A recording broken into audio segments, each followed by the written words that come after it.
Return to the city that care forgot. As my city was forgotten, oh, I'll be too. With the Mississippi River Basin experiencing the flood of the century, Central Gulf Coast residents nervously look upriver as cities such as Memphis and Vicksburg deal with high water, and another set of Army Corps levees are put to the test. The flood of 2011 is certainly a great flood. It may be the second biggest flood ever on the Mississippi River, and is an unfortunate wasted opportunity in the 2011 flood was the idea that we don't have a plan to use the sediment this flood is carrying to rebuild the coast. I mean, this year you've got a river that's carrying about 2.25 million cubic feet of water a second. And to give you a sense of how much flow that is, it's more than 10 times the amount of water going over Niagara Falls when Niagara Falls is flooding. That's an enormous amount of water, and of course it doesn't stop flowing after one day. It's not like a hurricane storm surge. A river flood keeps coming and coming and coming. The river flood control systems have worked as intended, with two primary and infrequently used lower river pressure relief systems functioning well. The Bonnie Carey Spillway and the Morganza Floodway relieved pressure on the levees protecting Baton Rouge, New Orleans, and the petrochemical corridor between these two cities.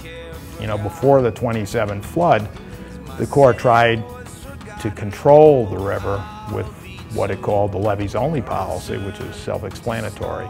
After this enormous failure demonstrated by 1927, they recognized that their policy was also a failure, and they went about planning a comprehensive program to contain as opposed to control the Mississippi River. And that's actually worked pretty well. But not all of the oil industry's facilities were safe from the floodwaters. The best example we've got from the flood are these waste pits, right? These are pits that are next to every well.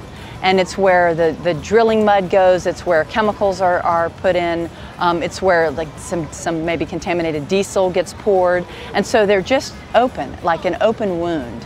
There were 4,100 abandoned or active pits in the floodway. Now, those numbers were disputed by state government, by a couple of different branches of state government.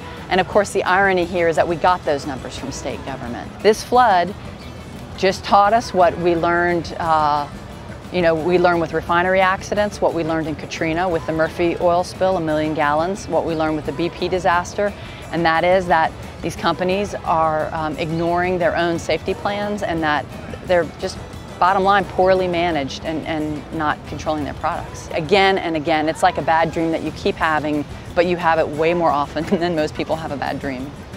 Despite the successful operation of these relief valves, coastal advocates point to the systems as proof of a failure to manage the river for healthier ecosystems, and view the flood itself as a wasted opportunity to restore and replenish the wetlands that the levees have played a role in degrading.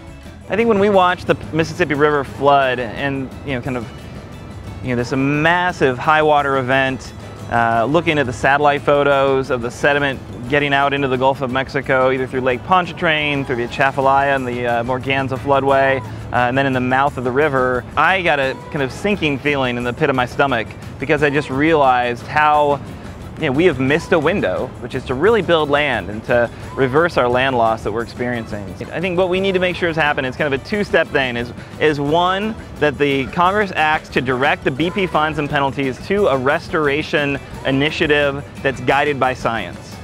Because if we have a restoration initiative that is guided by science, we will spend a lot of that money on fixing the main stem of the river to rebuild the estuaries, to protect those estuaries, because that Mississippi River Delta estuary is what drives an incredible amount of the health of the Gulf of Mexico. I think the other piece that we saw as this disaster was happening was that the oil industry, that oil infrastructure, the pipelines, the tank farms, the waste pits, like it's all a mess, it's all out there, it's all vulnerable. And so that, in my mind, as we watch this happen and watch the oil industry basically saying there wasn't a problem with all their infrastructure being flooded, that it cried for a body that could usefully engage with the industry and be taken seriously and have some accountability and transparency. And that's basically the Regional Citizens Advisory Councils, the things that were set up in Alaska post-Exxon Valdez that gives the affected community a seat at the table. And right now that's been recommended by the National Oil Spill Commission, but it hasn't actually been implemented. Lessons of the 2011 Mississippi River flood echo many from last summer's Deepwater Horizon catastrophe. To help protect and restore the Gulf, and urge Washington to learn these lessons, the Gulf Restoration Network needs your help. Visit bpdrillingdisaster.org to learn more, donate, and take action.